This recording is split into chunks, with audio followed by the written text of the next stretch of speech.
Let's move to the Chicago Cubs, who it'd be nice if they would just score a run while they're at home. They've gone 4 out of 5 games without one stinking run crossing the plate. At home, yeah. At home. At home. Correct. You want me to explain that? Explain it. Well, that was a rhetorical question. This is epic. Well, yeah, but look, we knew going in. I mean, that's a bad offensive team. That's 3 a weeks bad ago, lineup. they were 7 under, and Dale says, we can make a run at 500. And they were doing it because they're going to finish 20-some under. They were doing it because, by and large, they were scoring average number of runs for the first time all year. Something that was bound to happen at some point. And it was before they got rid of Soriano. And, I mean, Soriano, before they got rid of him, was helping that offense enough, partly just by his presence, just being a veteran that you had to somewhat be afraid of, that they scored over 4 runs a game. They've scored under 3 runs a game since his absence. And he's smoking hot. Yeah, but I mean, I think he's driven in more runs in 3 days than the Cubs have scored in a week. You know, if you take the 3 highest run producers on the Cubs since Soriano was traded and add them together, they have the same number of RBIs that he's driven in for the Yankees. I mean, but look at their offense, though. I mean, if Nate Schierholtz is the most consistent hitter in your lineup, you have a bad lineup. Darnell McDonald, Logan Watkins, Cody Ransom, Donnie Murphy. Donnie Murphy. 3 of those guys weren't in the big leagues last month. Right. 2 weeks ago. And Anthony Rizzo and Starlin Castro continue to underwhelm. I mean, that's the thing. When you have guys like Ransom and Murphy and some of these guys that they were able to pick up in minor deals and whatever, you shouldn't expect that they're going to hit and drive in runs for you. The fact is, Anthony Rizzo continues to hit for a low batting average and not drive in runs consistently, and Starlin Castro isn't getting on base or doing either of those other things. So much of it, too, is also you look at the philosophy of what Theo and Jed are trying to do with this and the value now that is there with the draft selection. Not just that you're... the philosophy of high draft picks. Exactly, and you get, not only is it the 3rd pick instead of the 4th pick or the 4th instead of the 5th, whichever the numbers may be, also the money that's allotted to those positions now. It allots for more, you're able to spend more in your draft. So in years that maybe you're not able to go and draft someone because of the money or salary they're going to get, it's part of a plan. They're not saying they're throwing games trying to lose, but it's not exactly hurting anybody up there right now in their mindset of losing these games. People watching are going, okay, I get it, this team's not good right now. But they hear about Javier Baez hitting. He's got, I think, 29 home runs. Chris Bryant, 2 in his first 3 days at high A. When do you really believe we will see Bryant, Baez, Soler, Almora, any of them here at the big league level? We talked about this last night. You counting on all 4 of those guys making it to the big leagues and contributing? That won't happen. It won't happen. You might get 2 that make it. You might get 2 that contribute. There's no way that... I have a hard time believing 2 are going to be perennial all-stars. I mean, this is the reality of the game. And we talked about this, Jordan, last night. The philosophy, the plan is volume. Yeah, you want as many high-impact, prospect-type guys as you can get. The Solers, the Baezes, the Almoras, the Bryants, the top elite picks. But they're not all going to hit, and they're certainly not all going to hit as all-stars. What you want is volume, because you're going to need a few surprises. You're going to need a couple of these guys to hit. And when they all start coming together, when whoever makes it starts coming together and starts establishing themselves, use Castro and Rizzo as a rough guideline for adjusting to the game and establishing yourself. By the time these guys get here, it's going to take another couple of years before they're contributors enough or the kind of guys that can carry a lineup for a while. So when do you think you're covering a team that's contending that has a chance? Yeah. It's going to be at least 2 years. At least 2 years before we're talking about enough talent there that they don't blow up, that they allow to come together and try to do something and build with, and maybe 3 or more before we're talking about a team. So 14, 15, we're talking the 16 We're talking season. about 15 into 16 and maybe 16 and a little more. Yeah, I mean, I think that Gordon's right, and we were talking about it too. Cub fans are so fixated on a certain number of players, right? Whether it's the Baezes, the Almoras, the Bryants. it may be guys that they drafted in later rounds that end up being the most impactful players they have. I think you're seeing it on the major league level right now, right? Anthony Rizzo, all we talked about last year, it was Rizzo watch until late June, right? It was, when is he coming up? The guy is putting up Herculean numbers in AAA, and it was, you know, the gravy train the rest of the year. And he did perform, right? Better than he's now. Right, and this year he has regressed. Now you look at Starlin Castro, and 2 All-Star appearances, now he's come back. You don't even know if in 3 years from now Rizzo and Castro are going to be the 2 best players on your team, or even the ones leading the You hope they're not. Right, you would hope even if they're good. Right, and it could be some 5th-round pick that they drafted. It could be somebody that they acquire in a trade. Maybe you they'll never go know get the who it's going Cuban to kid, Jose Abreu. Not a chance. I know, no chance. That's going to be 60, 70 million. Yeah, they don't even have the money. Because if you went out entertain and it. signed him, what you're saying is you're starting opening day because he's 26 years of age. And he's a first baseman, and then what do you That's the only decide to position he do? plays. You just signed Rizzo to a long-term contract, or Correct. you're moving him. You've got a lot of things to do if you went after Abreu. Yeah. All right, up next, back to the National Football League. HGH testing. Sportsnet Central comes away bottom of the hour. Our Chuck and Chris Bowden are your hosts. And our Chuck joins us live from the newsroom with a preview of the big show. Chuck? Hey, Cap, a lot going on the show at 6:30 here on Comcast Sportsnet. Chris Bowden will join me in a moment. We'll be talking about the White Sox and the Twins. Andre Rienzo, the rookie, getting the start tonight on CSN at 7 o'clock. But yes, the Bears with a preseason matchup at Soldier Field with the Chargers. And you're going to hear from rookie right tackle Jordan Mills, who will be making the first start of his NFL career. And following the big Chicago Match Cup win by the US1 sailing team in Lake Michigan on Sunday, the whole team stopped by the studio to talk about the win. I actually interviewed these guys. I know nothing about sailing. They filled me in on the art of sailing, but it's all about the Bears. We'll preview the Chargers game at Soldier Field. Lots to get to. I got some more writing to do.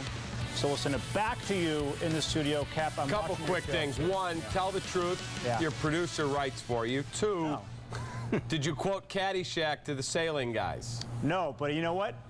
It's easy to win when your ship comes in and you got the stock market beat, but a man who's worthwhile is a man who can smile when his shorts are too tight in the seat. Back to you. Very good, Chuck. Very good. All right, Joe Madden likes to do a lot of different things in the clubhouse to keep the Rays loose. Today, he brought a 20-foot python into the clubhouse. Okay, if I see that in the Cubs clubhouse, it is all yours, Gordon. I'm out of there. There's no room in there now. That snake is in that room. They've just taken care of their media issue. Yeah, I was just going to say, you want to get the media out, bring in a python. Holy, kept thinking My swallow God. Sully whole. Nothing I hate more than snakes. Looks like it did. You know, I haven't seen Sully around the ballpark lately. Maybe the python got it. Tell you what, I love the fact that this guy, this size of that thing. He's the greatest. I covered him a year in Anaheim when he was coach there. You liked him? Outstanding Renaissance man, true Renaissance man. He's always reading. He relates to young and old alike. He's great people. I love the fact that he does all these different things. Well, it's nice. I guess it's refreshing. And then you look at when he does this with this Rays team. They get a walk-off win against a bad Mariners team last night, but it's a team that's been struggling. So go have some fun in the clubhouse. Take the edge off a little bit. He does it all the time, whether they're going good, whether they're not going good, and it works. I mean, if players buy in, they love him. And I remember reading a feature on him where they said that the one rule Joe Madden has in the clubhouse is run to first base hard. That's it. With everything else, he trusts his players to handle themselves like gentlemen, to handle themselves on the field, and just wants them to be loose and go out there and play. And obviously it works, because you look at what this Rays franchise has done with very little money. Obviously they have good scouting and good management, but that team is good every single year, and it's a credit to him, well, too. the beauty of Joe Madden is I call him a Renaissance man, and he's very current. But he's old school, too. He's a Western Pennsylvania football kid that was a baseball nut, and does totally is about the fundamentals and running hard and playing hard, too. But he also gets people, and to an uncommon degree. He's really an impressive guy. All right, we have instant replay in an expanded way coming to Major League Baseball next season. We will now have manager challenges. What do you guys think of this? I'm curious about what the penalty is going to be. If you challenge a call, if you get There a is call none. wrong, what's the penalty going to be? How There does is it none. suffer? You just lose your challenge. At least in the NFL, you The penalty have... is you're going to go down in history if you're out of challenges in the 9th inning and you lose a game because of it. I mean, I don't think even some of Lovey's worst embarrassments with the challenge flag didn't result in what a baseball guy is going to experience in the Now, what ninth. happens, and they haven't made it clear, you get 2 challenges from the 6th through the 9th inning when the game presumably would be on the line in a more leveraged situation. What happens if you use those and in a dramatic, home run, we get to extra innings? Do you get an additional challenge, or are you out? That's a No, great question. I saw in the article that I read, it said from the 7th to the completion of the game. I've seen that too, and then I've seen Yeah. 7th through the 9th, so I'm not positive. But Yeah, I don't think there's But if any you don't more. lose a challenge, you can carry it over into extra innings. Yeah, I mean, and the one But thing you can't carry your 1 through 6. That's No, delayed yeah. Use it or lose it. Yeah. The one thing I do like is it sounds like they're going to make it a little more like hockey does in Toronto, where it's going to go through baseball. They're going to come They to have a a war. ruling, New and York. they're going to You get have it through. somebody in New Yeah. York making the So call. that's Baseball good to Advanced see. Media. Yeah. What I like about it is that what I'm curious to see, the one I guess I should say, is one of the biggest things I have with the problem with the NFL is that if you use all your challenges and you're correct on them, you don't get to have another challenge still. I would like to see that with Major League Baseball. bonus. If a manager is 2 for 2 in challenging calls after the 6th inning, why should he be out of challenges if you keep making mistakes? My understanding is that this thing is very fluid, and whether they have to bring back some of the challenges or add rules like that, this could change mid-season, season to season. Now, we don't have every game on TV. That's the other thing. Every game for the every Cubs game and is the on, White Sox every game is on TV. Every game is on TV because you get the MLB network. Every game's Yeah. televised. Every game is. That's why they're able to feed all these. So games even to though New they're York. not on locally, Right. there are Right. enough cameras in the stadium that they can make this work. Yeah, Yes, absolutely. And the other thing is too that I think is good in this is that a lot of times I think a lot of people are going to say, well, it's going to make the games too long. This will make the game shorter. You know why? Because how often do you see a call that gets argued, the manager goes out there, the other manager goes out there, there's all this posturing, the umpires get together, this thing goes on for 5 minutes. You're going to tell me Lou Piniella coming out to scream at the umpire, that's all going to be gone That's now. what we're going to but lose. That's the biggest thing we're going to lose. Is that if Lou's got a flag in his back pocket, how's he going to kick bases Earl across Wheeler's the turning diamond? over in his grave. He can throw Gatorade in the dugout or throw bats around the dugout and chuck the flag on the field. I'm not sure it's going to make.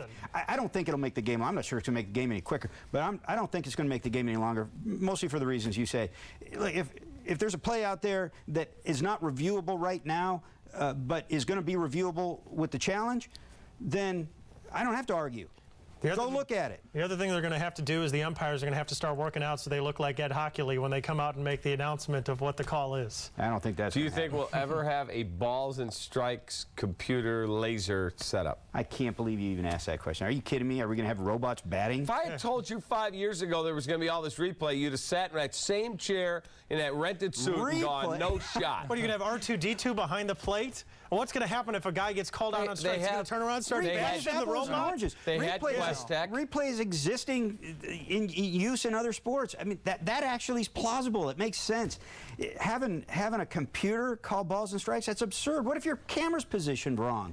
What if it doesn't account for the strike zone of the height of the batter or his stance? What if they have a laser setup where it goes from you have a uniform strike zone? That'd be a novel concept. Yeah, but a in uniform baseball. strike zone.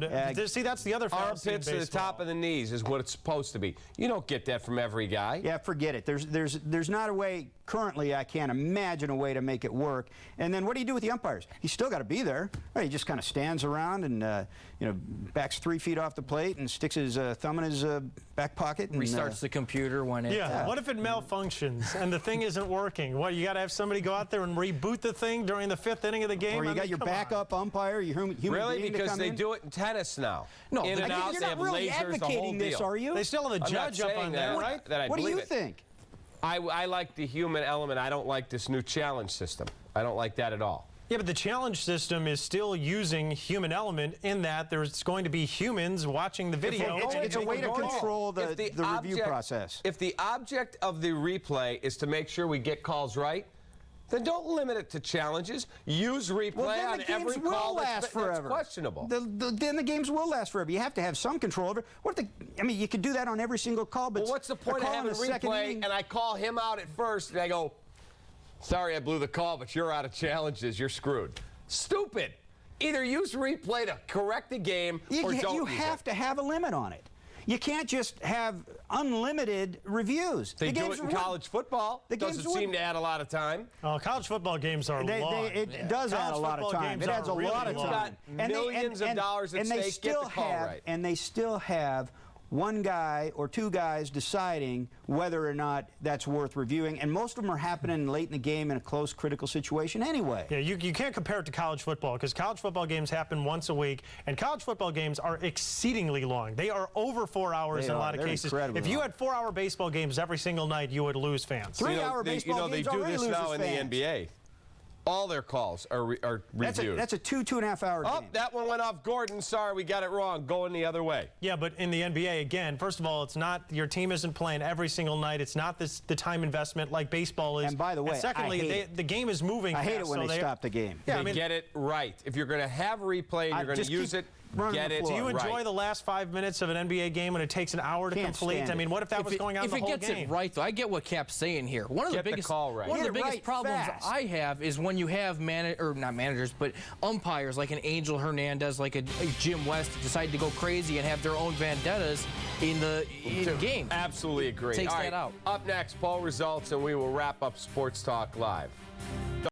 August 26th, watch the charity event of the season as celebrities and athletes come together for Woody's Wiffle Ball Classic. Go behind the scenes with CSN at the Northside Event of the Year, premiering August 26th on Comcast Sportsnet. Hey guys, thanks for coming. Are we in trouble? No, you're not in trouble. I just want to set some ground rules. Like what? Well, remember last week when you hit Vinny in the head with the shovel?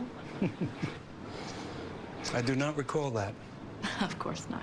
Well, it was pretty graphic. Too graphic for the kids. So I'm gonna have to block you. You know, I gotta make this up to you. This is Vinny's watch, and I want you to have it. You deserve No, it. thank you. That's really not necessary. No, come here.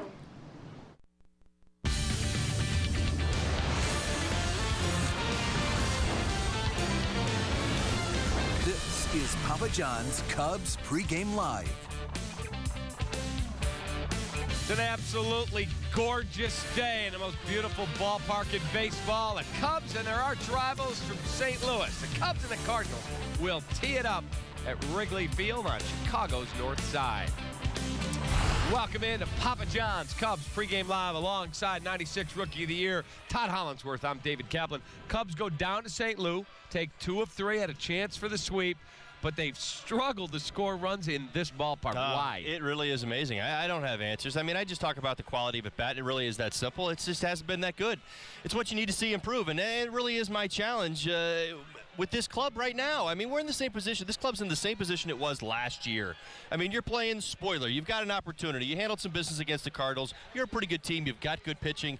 The at-bats, they've got to get better. I mean, I am looking specifically at the rest of this season, the rest of August and September, to see if there's going to be improvement based on last year. Haven't seen too much of it yet. All right, let's go up to the broadcast booth. The fine voices of the Chicago Cubs, Len Casper and Jim DeShays. And Len, I want to start with you. As you've watched this team now for several years, do you find yourself wondering why in this park, which is a hitter's park, certainly in the summer, the Cubs struggle so much to score runs? Because I don't think we've ever seen anything like this in the 8 or 9 years you've been here. It's true, Cap. The only thing I would say is this has all happened here in the last couple of weeks. I think the sample size is way too small. The Cubs lead the National League in home runs in their home ballpark. So if you look at the entire season, they've actually been a lot better offensively at home than they've been on the road. They just are pitching a lot better on the road than they have at home as well. So at this point, I don't want to make too much out of the home road splits. I just think it's been an inconsistent offense in general. Guys, well, let me ask this question. Are you looking at this year compared to last year with a set of eyes that might be kind of looking at this team for improvement? I mean, the way I see it now, 23 wins at home, second fewest in the National League. That's a low number. They're in this position of playing spoiler again. Are you seeing the improvement from last year? Well, I don't know if improvement is the right word when you talk about the Cubs. I think what you're talking about is identification. For me, that's the key for this club. Identify who the pieces are going to be going forward. Obviously, you need Rizzo, you need Castro, guys they've made the long-term commitments to step up. That's, for me, been the most frustrating part watching this team play this year. There's been a lot of fun stories, the waiver claims, some of the minor league guys that have stepped up here and done a nice job. Most recently, Donnie Murphy's been a fun story. But those core everyday guys, Soriano, before he got hot, had really struggled. Rizzo's been up and down. Clearly, you expect to get more out of him. Castro, the same thing. So, for me, the storyline for the Cubs 2013 versus 2012 is an improvement. It's more about identifying those pieces going forward who's going to be part of the core. And it's tough when you flip guys like Feldman and veteran guys. You make those moves, Garza. It's tougher to win. That's the bottom line. It's going to be tough for this team to win at a rate, from this point going forward, as it was when they had all those veterans in the rotation. And just look at the cleanup spot. I mean, we've seen Scherholtz, Castillo, Navarro, David DeJesus even got a game there. Without Alfonso Soriano, really has changed the complexion of the middle of the order. The other night, you guys are calling the game, and Holly and I are going to get ready to do the post, and we found ourselves gathered around my computer because Eric Jokic has got a no-hitter going. Javi Baez has, I think, 2 more homers that night. And I find myself watching on the MILB package, the minor league package, to see how some of these young prospects are doing. Do you guys find yourselves doing the same things, at least checking the box scores, finding out? Because there are some really good players like Javi Baez on their road to Wrigley. I think fans are more intrigued by what's going on in the Cubs minor league system than they've ever been, and there's a good reason for it because of all these prospects and the fact that the future is there, maybe more so than it is here right now. Yeah, I think the high ceiling position players, the international signings, point to a bright future for this club. It's going to be a while yet. I don't watch a lot of minor league baseball online, but I pay attention to the minor league rankings. I trust the people that put eyes on the minor league players and tell me that the Cubs have a much better farm system now than they did a couple years ago. Baez, Soler, Alcantara, the second baseman, looks like he's going to be a player. They're not all going to pan out. They're not all going to be frontline big league players. But when you build up that much depth in your organization, you have a chance going forward. And I think that's the storyline of the 2013 Cubs. It's not necessarily the one-loss record here. It's who comes up and who do you identify in this club as being a big piece of the future. Guys, thank you for the knowledge. Have a great broadcast. We'll see you a little bit later. There it is, Len and JD. Of course, they'll have the play-by-play call for you shortly after 3 o'clock. All right, now the Cubs have struggled in the division mightily. Actually, have played pretty good baseball on the road. But in the division, the team they have the best record against is here today. The Cardinals, 6-7 the Cubs are against St. Louis. Well, they just real simple. They've hit a little bit better against them than they have others. It's that simple. It's not hard to figure out what has plagued the Cubs and what has worked for the Cubs. Well, Len brings up a great point. They've slugged, but again, that slug has been inconsistent this year. When I say slug, I'm talking doubles and homers, and we watched it. We watched them streak in different directions. But when I talk about consistency and offensive approach, it hasn't really been there all season long for whatever reason. They've been highly motivated against the St. Louis Cardinals, putting up better numbers. You saw last weekend, even in St. Louis, the ability to score some more runs. Again, you put that together with a pitching staff that has been as consistent in it as any in baseball, and they have chances to win. They have chances to come back, and they've done just that. All right, now let's talk about the Cubs' offensive woes since Alfonso Soriano joined the New York Yankees in that trade. Cubs are 7-13 since that trade. They've got an OBP that is absolutely abysmal. You look at some of their numbers, Holly, a 289 OBP, 193 runners in scoring position, and a batting average of 217. You can't be worse. No, you can't. It becomes mental at some point. It certainly has this year, and it's compounded itself, and you're starting to see it. I talk about good players, guys that are having good years. Typically, you see sometimes on teams that struggle throughout the entire season. You may have one of your elite players, your guys in the middle of the lineup, that gets off to a great start. Maybe he's carrying you for a while. But at some point, the losing seems to wear on him as well. And I really think you're starting to see it with the Cubs. That's the unfortunate part about it. You've got a lot of struggling hitters, even around some of your better ones. And you know what? They typically fall victim to the struggle as well. All right, let's take a look at the lineup for Dale Swaim's Chicago Cubs. He'll trot out there today. David DeJesus is going to be in the one hole. You look through this lineup, Lake, Rizzo, Scherholtz, Castillo, Murphy, Castro, Barney, and Arrieta. And you're looking for somebody to say, okay, I'm going to be the guy today. I'm going to strap this team on my back and have a big day. Can that be Junior Lake? It certainly can be Junior Lake. He's putting together good at-bats. Of course, he's been streaky just like, anybody else in this lineup. But the point is, I want to see this offense work and have it just a little more fluid. I think it's the best way to say it. Just understanding situational hitting. I mean, it exists in the game of baseball, and there's just moments where I look at how this offense has worked, and it's as if they don't do it enough. When you struggle, every team I've ever been on, when you struggle, you kind of get back to the fundamentals of the game of hitting and the game of baseball, and they don't do it an awful lot. They'll still put a couple runners out at second base, and you'll see a couple balls to the left side of the infield. It's just incredibly frustrating. Okay, let's talk about Starlin Castro, because he rolls into this season, two-time All-Star, 200-hit seasons. He's ahead of Pete Rose at the same age in the total number of hits, and he has scuffled this year. Why? No, I think he's put the pressure of the contract on his shoulders. I think he's looked at himself in the mirror and said, this is what I've done and this is what I've earned. And he's in a position now where he's trying to validate how he was paid and how he's viewed in the city. Problem is, he's expanded his strike zone. His hands have been incredibly active, a lot of moving parts in the box, and he's not catching up the fastballs nearly the same. What ends up happening is you start out thinking yourself, and I think he's done that a little bit. He's going to take a deep breath at some point. I can't guarantee when it's going to be. Hopefully it's today. Hopefully it starts and moves the rest of the season.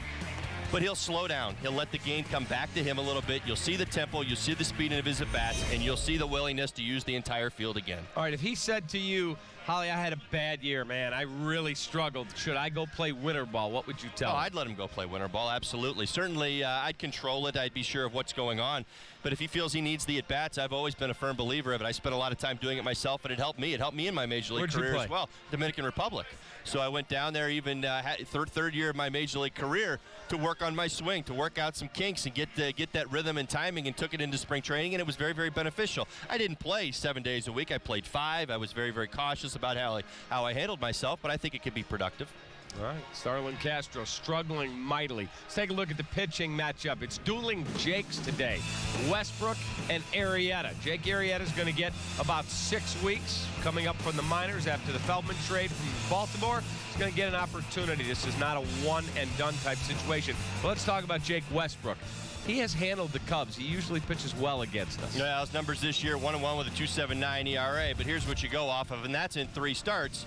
He's been roughed up lately. He has been getting beat around the yard. He came in to save the bullpen a week ago in the Dodgers series, picked up Shelby Miller. I mean, he was roughed up. 4 2/3 innings, 9 earned runs, 13 hits. The 2 starts before that weren't much better. I mean, he's in a position now where if you're the Cubs, you've got to feel that this is a great advantage to us today. I know he's had numbers and I know he's had success, but he has not pitched well the last 3 times out. He's lost all 3 of those starts. So that's a place for these Cubs to go. Hopefully they get off and maybe get that early big inning. All right, let's talk about Jake Arrieta. Pitched well in the 1 start he had here. Then he's been spending time in the minor leagues as the Cubs are trying to tutor him and try and get his command better.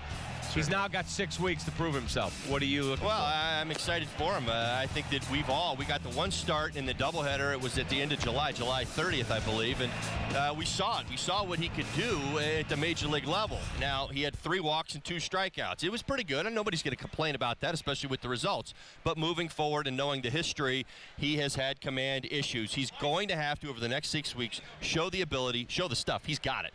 That he can control that, and he cannot let those walks turn into big innings and big innings into bad losses. If that's going to happen, then he's going to have problems. But if he rolls through the next 6 weeks, you're in a position where you count on him next year. All right, Carlos Villanueva has been taken again out of the rotation. Second time he's had to deal with it, but he takes the demotion in stride. When you look at it from a personal point of view, sometimes it's kind of a pain in the butt, you know. But I mean, you look at the bigger scheme of things, and that's what's kept me in the big leagues, you know. And you know, when I was younger, I've said it before, I was just happy to be there. But now, you know, you're more of in a stage in my career that, you know, I want my motivation to be more than just being in the big leagues. I want my motivation to be winning and being in a winning atmosphere. First of all, and if bringing right now Arrieta, you know, and having Rustin have more seasoning behind him is going to help that for next year, then trust me, if next year I'm in the bullpen and we're popping champagne in here, then I'll have no worries in the world. Guy's a real pro. I mean, he pitched well early in the season. Garza comes off the DL. he loses his spot. Garza gets traded. He's back in the rotation. He hasn't pitched exceptionally well, but he's a pro. He says, hey, Arrieta gets a chance. I'll do my job. Well, he's understood his circumstances. I hope that everybody in that clubhouse is picking up on what he's putting out there right now, which is, you're right, handling yourself like a pro. This is why he was brought in, the ability to go from the bullpen to the rotation, give you good results in both places. I don't think it's fair to judge him in one spot or the other. You got to remember, he was demoted out of the rotation when he was pitching very, very well, so don't make too much out of how it went the second time. He is somebody who you're going to count on in this role moving forward. All right, let's take a look at manager Mike Matheny's St. Louis Cardinal lineup today. He's got an interesting lineup. It's, you know, I'm so used to looking and seeing Albert Pujols there, but you got Carpenter, Jay, Holiday, Craig, Beltran, Wong, Johnson, Descalso, and Westbrook. And, you know, I look at a guy like Alan Craig, big-time player. He's an all-star. But, man, I watch Carpenter play. This guy's all over first base, second base, third base, and he's a big-time player. And he is our Comcast Business Edge